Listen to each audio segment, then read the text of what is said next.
Praise the Lord, God's morning again. एक और सुबह, हालेलुया। प्रभु ये सुबह आपके लिए बड़ी आशीष की बनाए, आमीन। आइए आज हम प्रभु की स्तुति में एक और बार आगे बढ़ेंगे। हम पढ़ेंगे चैप्टर 26 और शमूएल की पुस्तक, पहला शमूएल। यहाँ लिखा है दाऊद का शाऊल के प्राण पुनः छोड़ना। इसका अर्थ क्या है समझेंगे, वो पढ़ेंगे। 26 अध्याय में पहले वचन में लिखा है, फिर जीपी लोग गिबा में शाऊल के पास जाकर कहने लगे, क्या दाऊद उस हकीला नामक पहाड़ी पर जो यशमोन के सामने है छिपा नहीं रहता? तब शाऊल उठकर इज़राइल के 3000 छटे हुए योद्धा संग लिए हुए गया कि दाऊद को जीप के जंगल के में खोजे, और शाऊल में अपनी छावनी मार के पास हकीला नामक पहाड़ी पर जो यशमोन के सामने है डाली। परंतु दाऊद जंगल में रहा, और उसने जान लिया कि शाऊल मेरा पीछा करने को जंगल में आया है। तब दाऊद ने भेदिए को भेजकर निश्चय कर लिया कि शाऊल सचमुच आ गया है।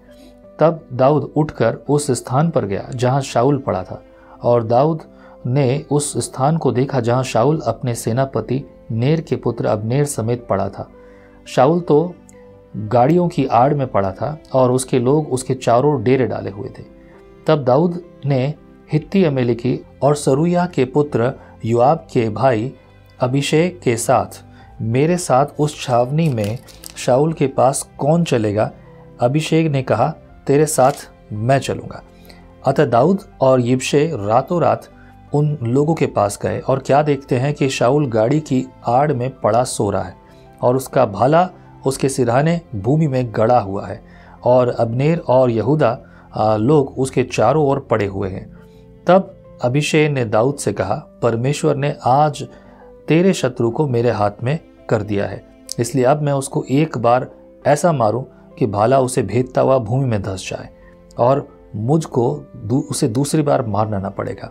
दाऊद ने अभिषेक से कहा, उसे नष्ट न कर, क्योंकि यहोवा के अभिषेक पर हाथ चलाकर कौन निर्दोष ठहरता है। आप देखो कि हमेशा दाऊद के साथ शाऊल ने बुरा बर्ताव किया है। इसका अंगीकार भी शाऊल करता है, क्या मैंने गलत किया है, और वो हमेशा उसे मारने की युक्ति में लगा रहा। दाऊद को एक नहीं 2 बार बहुत अच्छे और बहुत सुंदर मौके मिलते हैं। दाऊद निडर होकर लोगों के बीच में जाकर उसे मार सकता था, और वो उसके पास पूरे मौके थे, लेकिन दाऊद ने ऐसा नहीं किया। वो कहता कि यहोवा के, देखिए लॉ के हिसाब से तो तेरा विरोधी है तो उसके साथ भी ये कर सकता है, उसमें गलत नहीं था, लेकिन ये दाऊद का एक बेहतर और उत्तम स्वभाव प्रकट होता है।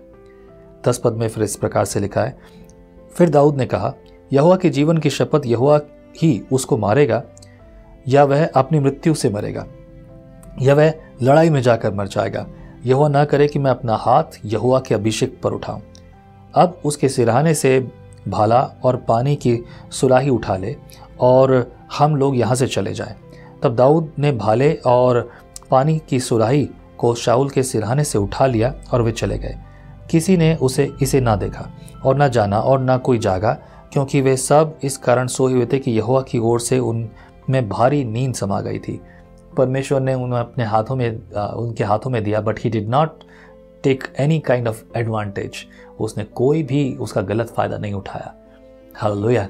प्रभु आपके साथ है। आप अगर प्रभु में, उसके वचन में बने हैं, तो प्रभु छोड़ेगा नहीं, फलवंत और बलवंत करेगा। आमीन। 13 पद में लिखा है, तब दाऊद दूसरी ओर जाकर दूर के पहाड़ की चोटी पर खड़ा हुआ, और दोनों के बीच बड़ा अंतर था। और दाऊद ने उन लोगों को और नेर के पुत्र अब्नेर को पुकार के कहा, हे अब्नेर, क्या तू नहीं सुनता? अब्नेर ने उत्तर देकर कहा, तू कौन है जो राजा को पुकारता है? दाऊद ने अब्नेर से कहा, क्या तू पुरुष नहीं है? इज़राइल में तेरे तुल्य कौन है? तूने अपने स्वामी राजा की चौकसी क्यों नहीं की? एक जन तो तेरे स्वामी राजा को नष्ट करने के लिए घुसा था। जो काम तूने किया है वह अच्छा नहीं। यहोवा के जीवन की शपथ, तुम लोग मारे जाने के योग्य हो, क्योंकि तुमने अपने स्वामी यहोवा के अभिषेक की चौकसी नहीं की। अब देख, राजा का भाला और पानी की सुरही उसके सिरहाने थी, वे कहाँ है? तब शाऊल ने दाऊद का बोल पहचान कर कहा, हे मेरे बेटे दाऊद, क्या यह तेरा बोल है? दाऊद ने कहा, हाँ मेरे प्रभु, राजा मेरा ही बोल है। फिर उसने कहा, मेरा प्रभु अपने दास का पीछा क्यों करता है? मैंने क्या किया है, और मुझसे कौन सी बुराई हुई है?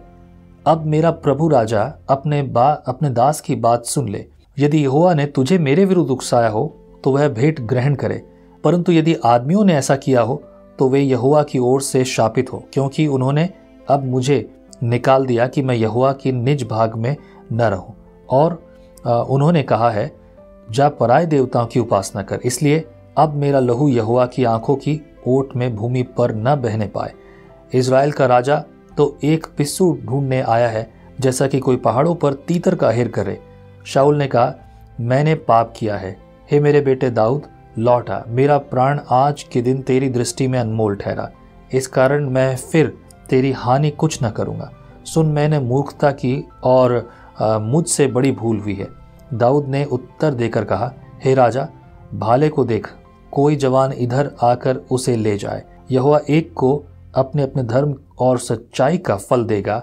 देख, आज यहोवा ने तुझको मेरे हाथ में कर दिया था, परंतु मैंने यहोवा के अभिषेक पर अपना हाथ उठाना उचित न समझा। इसलिए जैसे तेरे प्राण आज मेरी दृष्टि में प्रिय ठहरे, वैसे ही मेरे प्राण भी यहोवा की दृष्टि में प्रिय ठहरे, और वह मुझे समस्त विपत्तियों से छुड़ाए।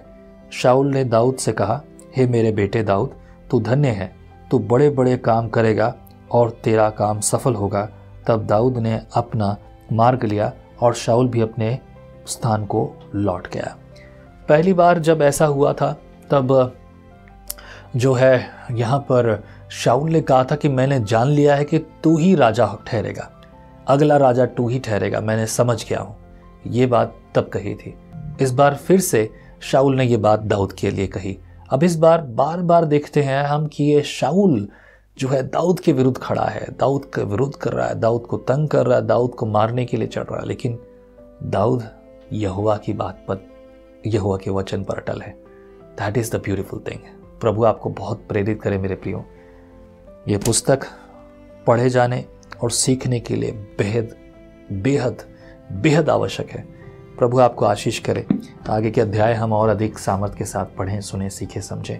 अगर आप पहले से पढ़ेंगे थोड़ा बहुत तो आपको और अधिक आनंद मिलेगा और बातें प्रभु की ओर से खुलेंगी, मेरे सिखाने से भी बेहतर। ये बाइबल स्टडी नहीं है, ये एक ऐसी संगति जो हम मिलकर थोड़ी समय के लिए करते हैं, बिल्कुल थोड़े समय में। प्रभु आपको आशीष दे। मेरे प्रभु परमेश्वर, धन्यवाद तेरा जो तू हम पर अपनी कृपा दृष्टि बनाए रखता है, बुराइयों से बचाए रखता है और प्रभु विरोधियों के हाथों से बचा कर रखता है।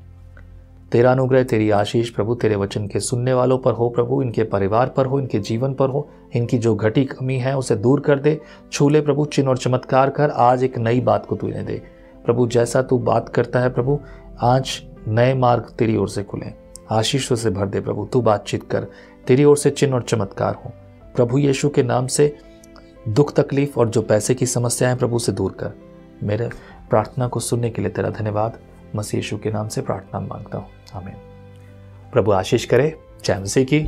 संगति हम मिलकर करेंगे, हम सब उसी के द्वारा बुलाए हुए हैं। हालेलुया। जय मसीह की। परमेश्वर का वचन जीवन देने वाली रोटी है।